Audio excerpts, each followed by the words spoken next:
আজি প্ৰধানমন্ত্ৰী মোদী ডাঙৰীয়া অসমলৈ আহি গণসমাৱেশৰ ভাষণ প্ৰদান কৰিব আৰু অসমৰ ৰাইজৰ কাৰণে যথেষ্ট উপহাৰ দিব।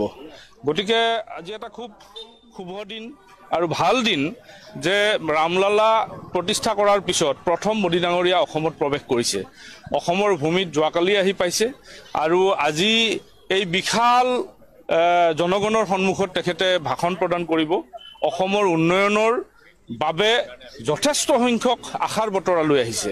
গতিকে আমি আশা কৰিছোঁ অসমৰ জনসাধাৰণে বিজেপি চৰকাৰ পুনৰ ভাৰতবৰ্ষত অহাৰ বাবে বা মোদী ডাঙৰীয়াই তৃতীয়টো কাৰ্যকাল পুনৰ শাসনৰ গাদী লোৱাৰ বাবে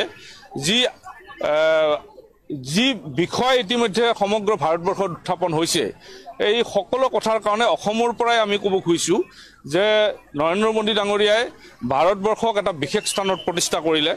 অসমৰ উন্নয়নৰ ত্বৰান্বিত কৰাৰ বাবে যোৱা কেইবাবছৰ ধৰি অসমত যথেষ্ট কাৰ্যসূচী লৈছে। গতিকে এইটো এটা আমাৰ কাৰণে সৌভাগ্য যে ৰামলালা প্ৰতিষ্ঠাৰ পিছত অসমত প্ৰথম তেখেতে আহি পদাৰ্পণ কৰিছে আৰু অসমৰ জনসাধাৰণৰ স্বাৰ্থত তেখেতে যথেষ্ট আশাৰ বতৰা লৈ আহিছে। সেইটো আটাইতকৈ ডাঙৰ কথা।